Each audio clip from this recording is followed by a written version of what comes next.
Hello everyone, welcome to the session of Fluid Power System. I am Purushottam, working as Assistant Professor in the Department of Mechanical Engineering, Maharaja Institute of Technology, Mysore. Okay.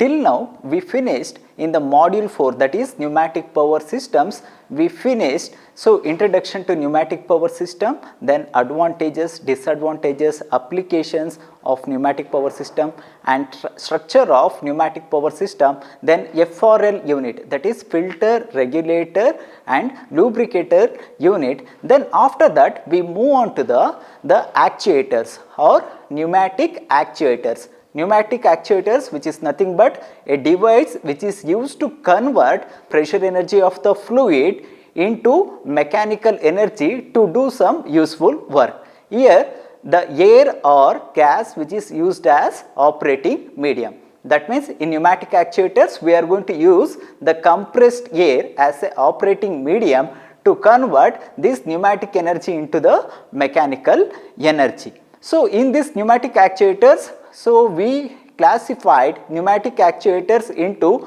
three categories. First one is linear actuator, second one is rotary actuators, then third one is air motors.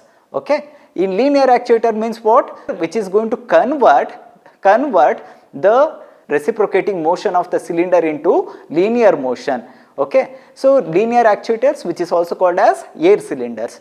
Under which linear actuators we studied the construction and working of single acting cylinder, double acting cylinder, differential cylinder, then through rod cylinder and rodless cylinder. Okay, till now we finished these topics in the module 4. So today's session is about the continuation of the pneumatic actuators. The second classification, the second one in the classification is rotary actuators and air motors. The next one is air motors. So in this class, in this session, we are going to cover the rotary actuators and the air motors. The first one, rotary actuators. What do you mean by rotary actuator?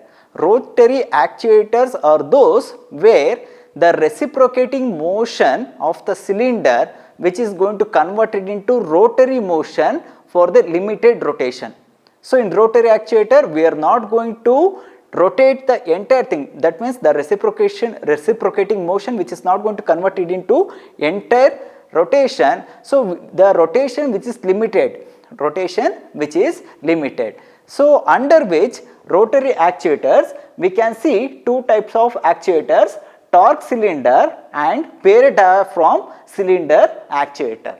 Torque cylinder, or which is also called as, we can also call as semi-motor. Okay, torque cylinder or semi-motor or paired diaphragm cylinder actuator. As we know that torque means what? Torque, which is nothing but rotational force or moment, or we can call it as the measurement of force which is going to rotate the object about an axis, which is called as torque. Now this will be the schematic representation of the torque cylinder. So you can see this, so which consists of back to back cylinders. So this will be cylinder 1, I will call this as 1, this will be cylinder number 2, which consists of back to back cylinder, then pistons of this cylinder which is connected by common piston rod. So this will be the common piston rod which is going to connect the pistons of the cylinder 1 and cylinder 2. Then this piston rod which is provided with a rack. This piston rod which is provided with a rack, you can see this one. So piston rod which is provided with a rack, and on this rack we are going to mount a pinion. Which is at the center of the rack as well as the transverse. That means perpendicular to this rack we are going to mount a pinion. Now coming to operation, what will happen? So when we are going to supply the pneumatic energy for the cylinder 1, I will call this as P1. So this will be the pneumatic energy for the cylinder 2, P2. So when pneumatic energy, pressure energy, which is P1, which is greater than P2, then the piston rod, which is going to move towards the right, so that will cause, as we know that the piston rod which is provided with the rack, and on the rack we are going to mount the pinion, so due to which the linear motion which is going to converted into or translated into rotary motion, then the pinion which is going to rotate anti-clockwise. So that means not complete rotation. So for some angle which is going to rotate. Then if P2 which is greater than P1, then what will happen? Then the piston rod which is going to move towards the left side, so that will cause the pinion to rotate to the clockwise direction, that means the pinion which is going to rotate on either direction based on the pressure energy supplied to the cylinder 1 and cylinder 2. So due to which the pinion which is going to rotate for some angle which is not going to rotate complete rotation 360 degree, which is going to rotate for some angle. So in torque cylinder, this rotation of the pinion, which is the maximum rotation of the pinion, which is around 300 degree or less. This will be the maximum rotation in the torque cylinder. Now then the main advantage of this torque cylinder is, so by supplying the constant pneumatic energy, so we can get the constant torque output for a span of rack, So on the span of rack, so by supplying based on the pneumatic energy supplied, we can get the constant torque output from the torque cylinder. Okay. So what will happen? So the two pistons which is connected to the common piston rod, so the piston rod provided with a rack, so on the rack we are going to mount the pinion. So when the pistons start to reciprocate based on the pressure difference, the pinion which is going to rotate for some angle. So in torque cylinder the maximum rotation which is limited to 300 degree. Okay, that will produce the constant torque output. Okay. Next we move on to the paired diaphragm cylinder actuator. So we can call it a single diaphragm cylinder or paired diaphragm cylinder. So in paired diaphragm cylinder we are going to use two conventional diaphragm cylinders, which is connected to the common centerpiece. So this will be the centerpiece. So this will be the sectional view of the diaphragm cylinder. Here we are going to use two conventional diaphragm cylinder which is single acting cylinder which is spring loaded. This will be the diaphragm. Single acting diaphragm cylinder, we are going to use two diaphragm cylinder. So both the cylinder which is connected to the common centerpiece. This will be the piston rod. Then the piston rod which is going to connect it to the ratchet. So this will be the ratchet. The piston rod of two conventional cylinders which is going to connect it to the ratchet. Then so the ratchet which is going to mount or which is going to connect it to a toothed wheel. This will be called as pole. So that means the diaphragm cylinder which is going to work based on the mechanism of ratchet and pole. So based on ratchet and pole mechanism, this paired diaphragm cylinder actuator which is going to work. So now what will happen? So when you supply pneumatic energy, then this diaphragm which is going to expand, so that which is going to push the piston rod towards right.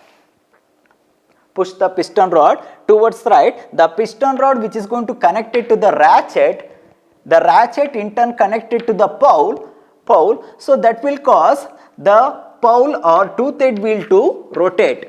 for some angle, for some angle. So from this we can get the rotation on this direction. So by using another cylinder, we can reverse the rotation, direction of rotation. That means we can reverse the direction. That means, so when you reverse the direction, the piston rod which is going to move towards the left, that will cause the toothed wheel or pole to rotate anti-clockwise. That means we can get the rotation of the pole on either of the direction, either clockwise or anti-clockwise. That can be controlled by using the diaphragm cylinder as well as the piston rod and ratchet and pole mechanism. So these are eye thrust actuators, where you need eye thrust actuators. That means when you want to operate at low speed, high torque required, then we are going to use the paired diaphragm cylinder actuator. Okay. So when the pneumatic energy is supplied, the diaphragm which is going to expand. So here the piston rod which is going to move towards the right, the piston rod which is connected to the ratchet and pole mechanism. When the piston reciprocates, then the pole or toothed wheel which is going to rotate continuously. Then if you want to get the reverse direction, rotation in the reverse direction, then by using another cylinder we can reciprocate to the left. We can supply the pressure, air energy or pneumatic energy, so that will cause the piston to reciprocate to the left. That will cause the toothed wheel or pole to rotate anti-clockwise. So when you required low speed, high torque application, then we go for paired diaphragm cylinder actuator. Next, we move on to the vane actuator. In rotary actuator, the rotation is limited. For some angle. But coming to the vane actuator, here we can see the complete rotation, that is the 360-degree rotation. Here this will be the schematic representation. So the vane actuator which contains a vane, so which is mounted on a rotor. Okay, this will be the rotor. The vane which is mounted on a rotor, the rotor which in turn connected to the shaft. This will be the shaft.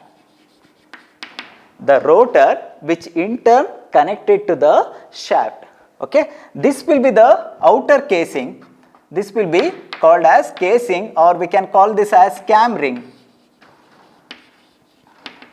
This will be the casing. Then if you observe this, which contains two ports, port A and port B. So this will be the vane actuator is positive displacement actuator, from which we get the torque output in terms of rotation of the shaft. Then this rotation of the shaft which is based on imbalance or differential pressure. The vane actuator which works based on imbalance or differential pressure, the vane rotates due to imbalance or differential pressure caused by the pneumatic energy. Okay, now then the torque developed in the vane actuator, which depends on projected area. So torque developed in the actuator which depends on projected area of the vane, and the differential pressure.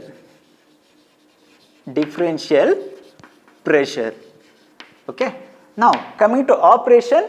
So when you are going to supply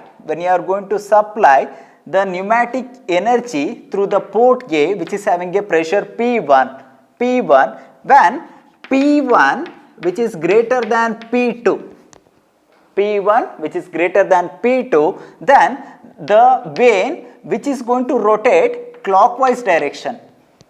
The vane which is going to rotate clockwise direction, so which in turn rotates the rotor, so due to which the shaft which starts to rotate.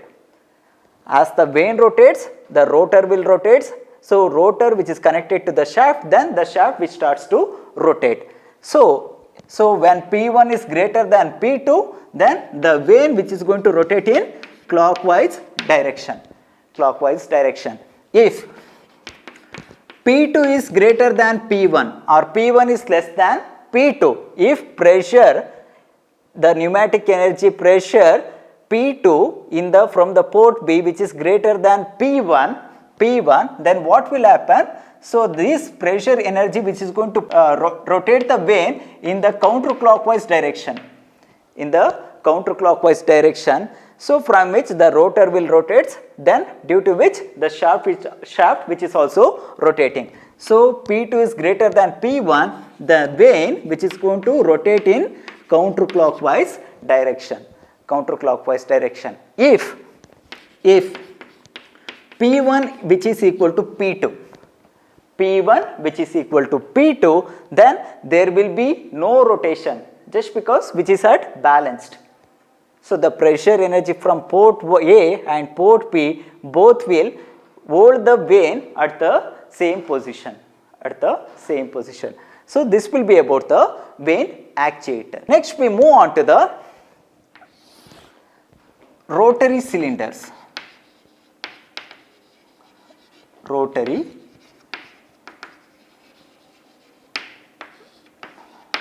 cylinders. Rotary cylinders are nothing but, so the cylinders which is going to rotate along with the piston reciprocation. So as the piston reciprocates, the cylinder which is going to rotate, then that type of cylinders which is called as rotary cylinders. Under rotary cylinders we can see two types. First one is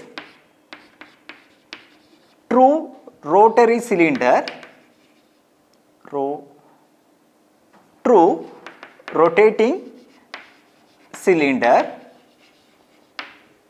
and simply we can say rotating cylinder. Okay. So the first one, true rotating cylinder. So in true rotating cylinder what will happen? The piston and the cylinders are sealed together. That means there is no relative motion, that is relative rotary motion. The piston which doesn't rotate inside the cylinder. So the piston only can slide inside the cylinder which doesn't rotate. That means the cylinder which is constrained to move only in linear direction, not rotation in true rotary cylinder, but the cylinder which is used in distributed gland, the cylinder which is going to rotate with respect to the workpiece. So in true rotary cylinder what will happen? The piston which is only reciprocate with respect to the cylinder, then the cylinder which is used in distributive gland which is going to rotate with respect to the workpiece. In the second one, rotating cylinder. So in rotating cylinder what will happen? The cylinder, this will be the piston which is going to have rotary motion as well as the sliding motion with respect to the cylinder. That means the piston can rotate and slide with respect to the cylinder in rotary cylinders. So for this, in between the piston and the cylinder we need to do such arrangements such a way that we can get both rotary and reciprocation of the piston. Next, the next topic is air motors. Air motors, which is nothing but devices, so in which the pneumatic energy in air which is received by receiver, this receiver which is going to convert this pneumatic energy into mechanical energy in the form of rotation. in the form of rotary motion. Air cylinders are devices which is used to convert pneumatic energy contained in the air which is received by receiver.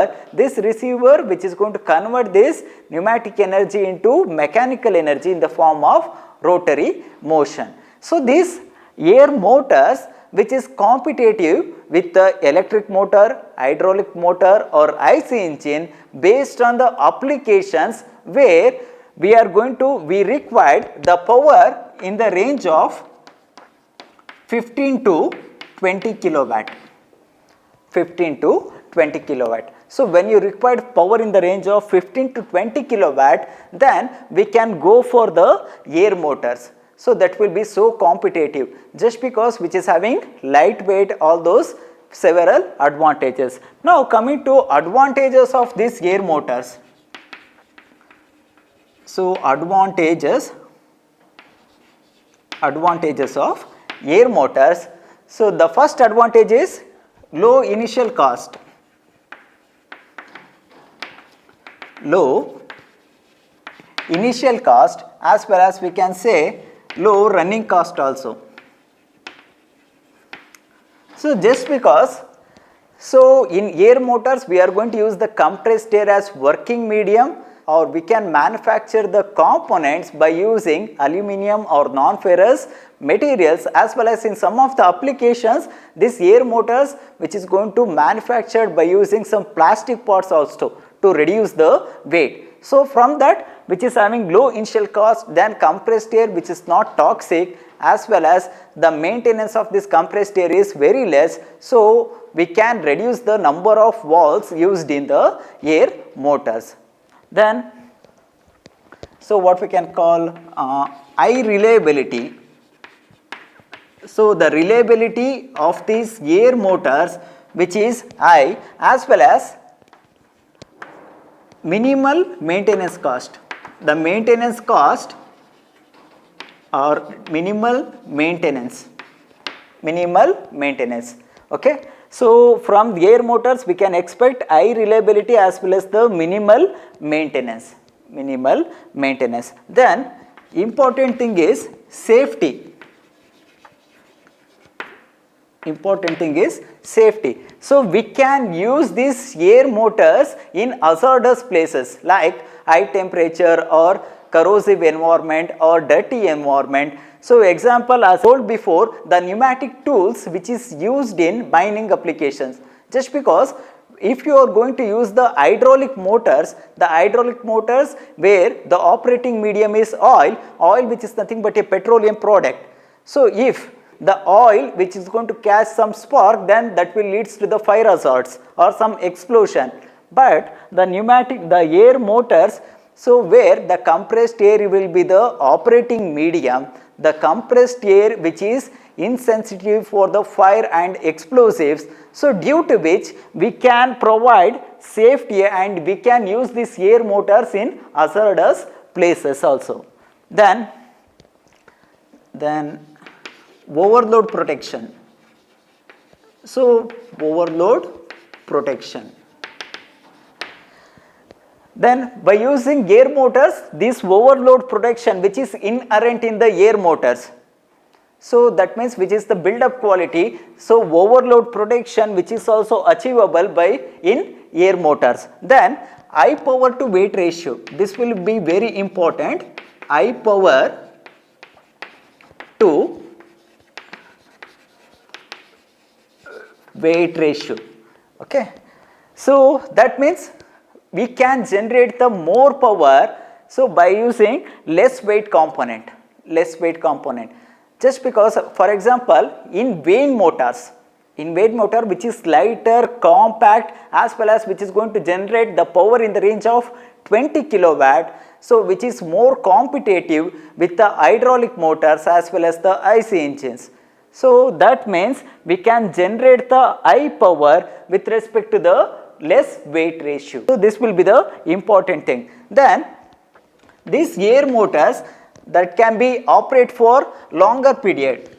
So, these air motors operated for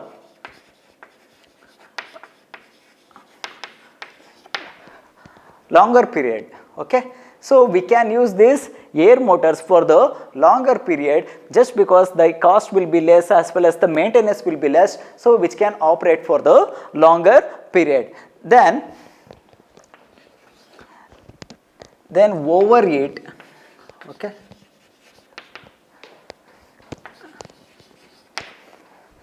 Okay, overheat chances.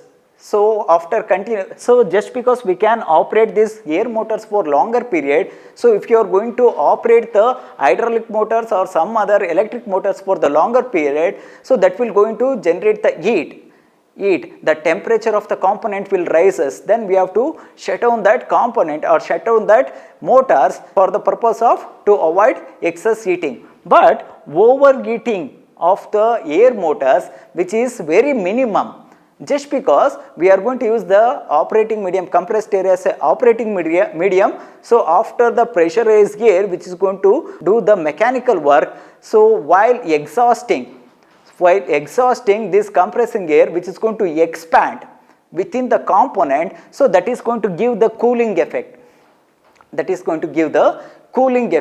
So from that we can obtain the less heat generation, which is very minimum in the air motors. So then in air motors we can see several types. The first one is the piston motors and vane motors, linear motors and diaphragm motors. So vane motors and piston motors, so these two are the major things.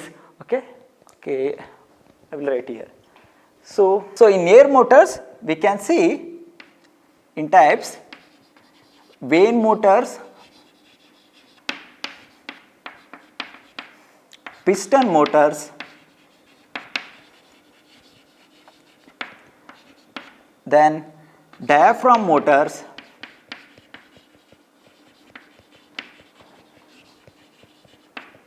and linear motors. So these are the types of air motors. So under this vane motor and piston motors, those are majorly used for the drive purpose. So in the next session we are going to discuss the types of air motors. So till now, so what we have studied, the rotary actuators under this torque cylinder and pair diaphragm cylinder, then vane actuator, here torque cylinder and pair diaphragm cylinder, where the rotation is limited. We can't get 360-degree rotation in torque cylinder and pair diaphragm cylinder. So but in vane actuator we can get the 360-degree rotation of the vane, from which the shaft, which in turn rotates the shaft. Then after that, rotary cylinders in the true rotating cylinder, then air motors, then advantages of air motors and types of air motors. In the next session we are going to continue the construction and working of air motors.